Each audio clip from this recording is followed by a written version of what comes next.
Good afternoon, Knights. Thanks for joining us. I'm Grace Rodriguez, and today is Monday, February 20th, 2025. Here's your Charge on Air update. The Trump administration has laid off hundreds of FAA employees following a fatal crash in D.C. weeks ago. A spokesperson for the union said close to 300 workers were let go and called the firings a hastily made decision. The National Transportation and Safety Board is still investigating the crash that took place on January 29th. This crash, which took place between a U.S. Army helicopter and a commercial flight, killed all 67 people involved, marking the deadliest U.S. crash in 25 years. Now let's take a look at today's current traffic flow. Most on-campus parking garages are around 70% full. Garage H is almost at capacity, so if you're headed that way, you might want to check out Garage A, which is only 50% full. Traffic in the surrounding area is at a moderate flow, so make sure to budget some extra driving time if you're heading down East Colonial Drive. UCF Global hosted its first ever Valentine's Day competition last Friday. International students from diverse backgrounds competed in games like dodgeball, relay racing, and football juggling. UCF Global event coordinator Michael Herrero said events that promote inclusivity and diversity are usually very formal and serious. So he decided to organize this event to bring people together in a more fun and welcoming way. That a lot of other diversity and inclusivity events are geared more towards lecture styles.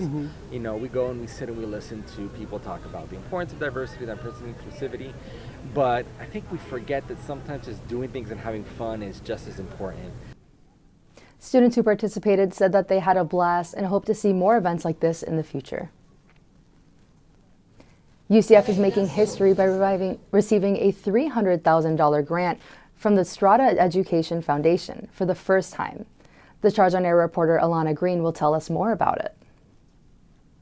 The Strata Education Foundation is a nonprofit organization that is focusing on improving higher education and career paths. UCF is one of 8 universities selected for this grant, which plans to improve all aspects of career services. Students, like Harrison Peer, say they feel the grant should be directed towards improvements for the UCF advising program. There's a lot of students here, and I feel like for many advisors, having more people around to do stuff like walk-ins more often would help a lot. According to the UCF website, about 39,000 students received assistance from career services to obtain a job last year.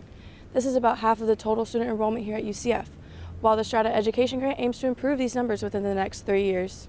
Emily Flosses is a career development training specialist at UCF.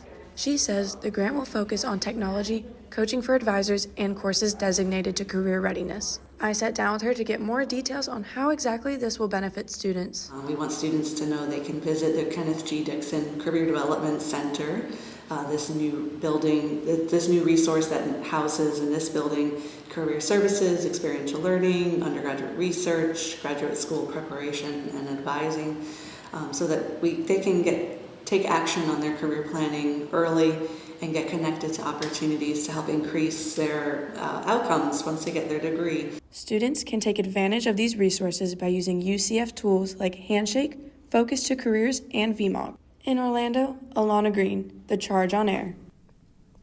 All students have access to these resources just by logging in with your UCF NID or by visiting the Kenneth G. Dixon Center.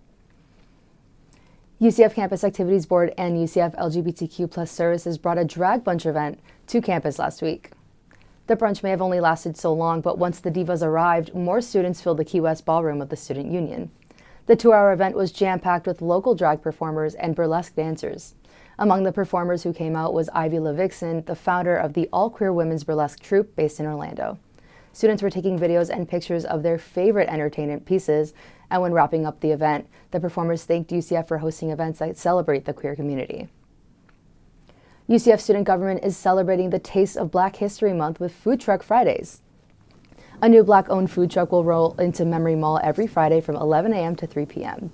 B-Girls Catering arrived on Valentine's Day to bring its wide selection of soul food to UCF. The smell of jerk chicken and barbecue ribs attracted students walking to class, wanting to see what was being served. Now students can try new food trucks, Parker Boys, and Paula's Jamaican Cuisine on February 21st and 28th. Last season, UCF's baseball team revamped with new coaching staff and entered into the Big 12 Conference. Now with a year under their belt, they're ready to make some noise this season after their first game. Head coach Rich Wallace and his staff say the team has been building chemistry on and off the field to prepare for the upcoming season. With 24 transfers on the team this year, the returning members are stepping up to help the new talents mix into the group. Dom Stagliano is a senior pitcher on the team. He says he's already seen what this team is bringing to the table. I think this team's very electric. That's the word I've been using. I think that we've brought in a couple big names, big flash players that are team driven. They're not individual driven. I think we're all looking for team success. So that's the biggest thing. The team scored a 13-4 victory over Siena in the opener, and the team says they hope their team prep will continue to help them win. House Bill 159 is a new proposed bill that can make it easier for non-native English speakers to take their standardized placement tests. The Charge on Air reporter Andrew Sukdeo can tell us more about it. The Florida Senate's main goal of this bill is to create a more reliable system for the Department of Education to assess where students are in their academics. The Commissioner of Education says they want to design a better assessment program to align with the content established in state academic standards. Anna Escamani, a Florida State representative for House District 42 and a co-introducer for the bill. She says this bill's purpose is not to make it easier for students, but to provide the right assessment of their abilities. If we are going to attempt to test a student on a specific skill in their second language while they're still learning that language, it's just not going to be an accurate capture or depiction of that child's abilities. And so it's not about giving a shortcut. It's not. House Bill 159 is going to be changing standardized testing. Testing that you'd be taking on a paper just like this is now going to be different. For students who are learning English for the first time, they're going to be able to take tests in their native language. Sydney Wright is a UCF Study Abroad advisor who assists students coming in and out of the United States. She said she believes that this will be helpful for students coming to UCF. I think it would be so beneficial if they do pass this bill where the test is in their native language. Just international students, English is the hardest language, and having the test and exams in their native language would be so beneficial.